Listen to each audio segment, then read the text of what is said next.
next speaker will be Mr. Tomas Lamanauskas, Deputy Secretary General of the ITU. Thank you very much. Thank you very much for this introduction, and really a pleasure to be with you here this morning. So hopefully you have had good discussion yesterday, and I'm hoping you'll have that great continuation today as well. So really a pleasure to give a bit more what's called keynote speech. And so in keynote speeches, I think the idea of them is a bit of to challenge the discussion, to see what are the challenges that maybe industry needs to rise. And I know you have a lot of panels here and a lot of discussions here about the specific technologies that actually could meet those challenges that maybe we'll posting before you today. But first of all, what is ITU? Because I'm also realizing, even speaking in the industry conferences, which is our core area and core business, that not always everyone knows what International Telecommunication Union or ITU is.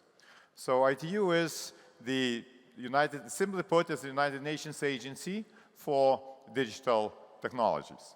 So we bring the whole world, 193 countries together to make sure that digital technologies progresses. We started, 158 years ago with those days the most novel and cool technology, which was the telegraph, to make sure that it works across the world and is interconnected, and of course moved to aspects such as spectrum in early 20th century, satellite in 60s, and making sure, and then adding to our mission in the late 20th century, the idea that everyone needs to be connected. So in a way, it's interesting to speak in this conference, the telecoms people who is in a fast-moving market about centuries, but I think that's what we bring as well to this conversation, hopefully as well.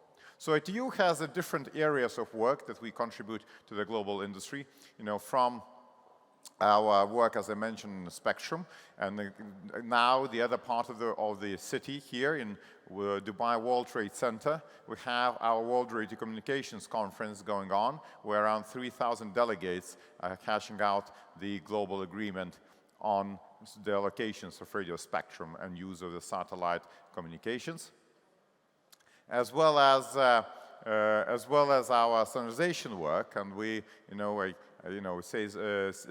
Cesar-san, our director of standardization is here as well. Hello, Cesar. And we had which is an area for work where we develop standards for the digital world. And we here in Dubai also had the pleasure to have 2 days ago the CXO meeting to guide that standard development as well. And I mentioned also our development sector, which with this key purpose of bringing connectivity and digital technologies on top of that to everyone. So ITU is a unique UN agency because from the very inception, it's not just member states, but it's industry partners. And we have 1,000 what we call sector members. That means telecom companies, our digital companies, academia, and others that are joining us in this work. And actually, these are the stakeholders that add to our work the most. So from this angle, of course, coming from ITU, we are this merger, or we stand in the intersection between the technology as the enabling factor, but also being UN agency, we stand also to represent the opportunities and the challenges that the world is facing today. And indeed, today the world is facing quite a few of the challenges, and that's why our industry needs to rise up to that. First of all, it faces a huge challenge of development, which was set back, of course, by the years of COVID, then economic woes, and now conflicts and other challenges the world is facing.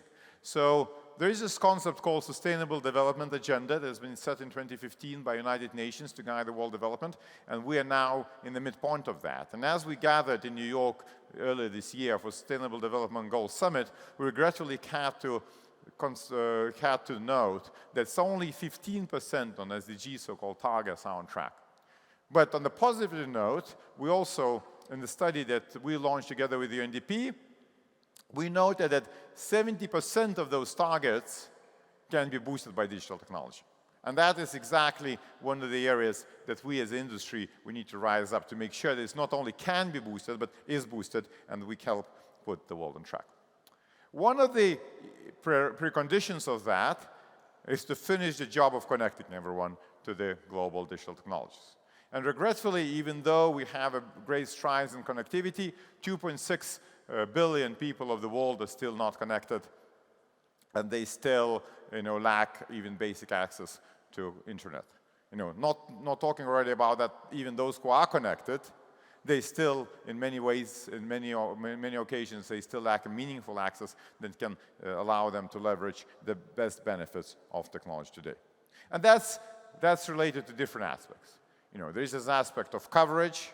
So even though, in high-income countries, 95%, high and income middle countries, 95% of the population covered by 4G networks, only lower than 40% of the population are covered by 4G networks in the low-income countries. And 4G networks is what we already grew to depend. Whenever I saw in my phone 3G now these days, it's kind of, I already feel that I'll be losing on the connectivity now.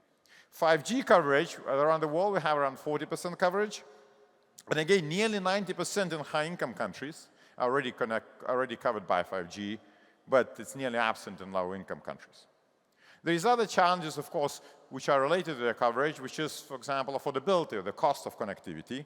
And again, if we look at the mobile broadband basket, so price basket, so in the low-income countries, mobile broadband is 5.5 times less affordable than in high-income economies. And so it's really the challenge that we need to rise up. Now, the same goes to devices. And with the devices, again, the cheapest 3G, 4G smartphone costs around 25% of most of the GDP per capita in sub-Saharan Africa and 23% in South Asia. So that means the average person needs to spend 1/4 of the salary, or the income of the monthly income to buy even the basic handset there. And of course, we have the challenges of literacy in digital literacy, which of course is very important for people to actually being able to use the digital services. So the challenges of the connectivity, and we need to connect everyone. Now, of course, another opportunity, as both of the challenges, is the rapid technology development. So we have, of course, in ITU, we now have lots of conversations on the space, on the big developments on the space. And here we kind of, in 2022, around 50 satellites were launched in the skies every week. So we have like this new revolution of the space communications with the low Earth orbit and middle Earth orbit satellites, which provide now new connectivity. And of course, big discussion now happening about so-called direct-to-handset or direct-to-device connectivity, where people, will be able to get communication services direct on this. Which, of course, it's regulatory challenges for industry, may cause also economic aspects that we need to be resolved, but it is there. But of course, it also causes the sustainability challenges with the space around the world, around the Earth, becoming crowded with satellites and risks of space debris and other aspects of space sustainability. Artificial intelligence that's been now, especially since the launch of ChatGPT, now in everyone's words, just a year ago, if you remember, ChatGPT was launched in November 2022, and now it's feels like AI is something that we can live in and talk about every day. Of course, great, amazing opportunities to transform everything, including core telecom businesses, but at the same time, challenges from bias, and transparency of algorithms, but of course greater challenges of humanity that we all need to kind of be aware and address and manage responsibly. Another area, so connectivity, responsible management of new technologies. Another area which I wanted to mention today as well is resilience. And indeed, the telecom networks is only as good if we stay connected and stay operational when we need them. And when we need them means also including disasters and including conflicts. And the problem is all of those are increasing in frequency, and that's a problem. In the last 50 years, we had rate of natural disasters increase 5 times. And by 2030, we're expected to have 530 middle and high impact disasters a year. That means 1.5 natural disasters a day somewhere in the world happening. So, and telecom networks need to withstand that, because they're also their biggest hope to help us manage them and to help us respond to them. And if they're not there when we need them, we can't rely on them.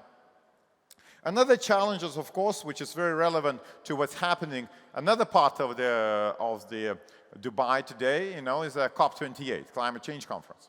And the climate change is this existential risk that we're all facing, and we need an existential, let's say, humanity challenge that we all need to rise to it. And if we don't rise to it, if we don't save our planet, I don't think we'll have anywhere to go. So we as a digital industry have always been hiding behind the fact that we are good guys. We are helping others more than we kind of pollute. So 10 times we save greenhouse gas emissions to others, 10 times more than others are than we're emitting. Regretfully, if we really want to rise up to our challenges, that's not good enough. We need to really go lower. So we as an industry today are about contributing around 1.5 to 4% of the global greenhouse gas emissions. And the risk is that with the increase of the use of such as energy-hungry technologies, such as AI algorithm training, in the past was crypto. So that trend is not a reason, it's not even about reducing it. We need to make sure that we cap it. Of course, we have other challenges such as e-waste, where we generate in the world around 54 megatons of e-waste every year. And the challenge is by 2050 is supposed to double to 110 megatons. And it's only 10, and this is the e-waste that has both hazardous materials, but also has good stuff, that has materials and metals and minerals that if we were to extract, we could put back to good use. Today, only 20% of e-waste is actually properly recycled. So we really need to do better. And finally, issues which are now emerging, like water. Again, some companies active in AI reporting annual increase in water consumption by 34%. So that means, again, if we're not careful, another resource will be mismanaging another resource that's crucial to our existence. So how do we rise up to those challenges of today? So first of all, in ITU, we really believe in the power of partnerships. So in terms of connectivity, we, for example, have our GIGA partnership together with UNICEF in connecting every school to the internet and every student to the connectivity and opportunities. And through a GIGA partnership, we already mapped connectivity for 2.1 million schools in 140 countries. And then we helped connect 6,000 schools with 2.4 million students in 20 countries. So we're really working hard on the connectivity, and that's what brings everyone along, just an example of that. We have our partner to connect digital coalition, which we would invite everyone to join, which so far gathered $37 billion worth of pledges to bring digital technologies to everyone around the world. And it asks to pledge, but then it asks to work together through the partnerships and through our facilitated matchmaking to make sure that we actually implement it. Finally, and that's what back to the climate change, we launched at this COP28, we launched a Green Digital Action Track where we brought 40 industry partners along with us, and to make sure that we as an industry rise up to this challenge of today and we play our role. And I'm very grateful to those partners that we didn't come there just to talk what's possible. We came there with a very concrete, what we call breakthrough actions, to showcase where the industry can do things, to actually commit to them, bring others along, and start working very specifically. From, for example, looking into really committing to and achieving ICT industry net zero emissions, to, again, commitments on circular economy, so including e-waste management and helping countries to achieve that, to enabling use of ICTs better for the climate mitigation and adaptation for other industries, to using environmental data from ICT sector to, again, better measure and monitor what's happening with the climate and help rise to the challenge, to boosting adoption of the standards that are useful and that's developed through our organization sector, but also our sister organization agencies, to boost those implementation of standards to achieve best sustainable practices in the industry, but also to ensure that all the standard portfolio really integrates the green aspects. And a good example is, for example, recent decisions of 6G framework, which integrates sustainability by design from the get-go rather than fits it at the end. Finally, also looking at aspects such as early warnings how to deliver early warnings, rising up to the Secretary General Antonio Guterres call for action by 2027 to make sure the whole world is covered by early warning systems. And again, telecoms plays a huge role there. Things like cell broadcast from mobile telecommunications operators, but also satellite play the key role. So as you see, there's a wide range of things, wide range of challenges. And I think for us to really rise up to the challenges, I think the main message here, we need to work together.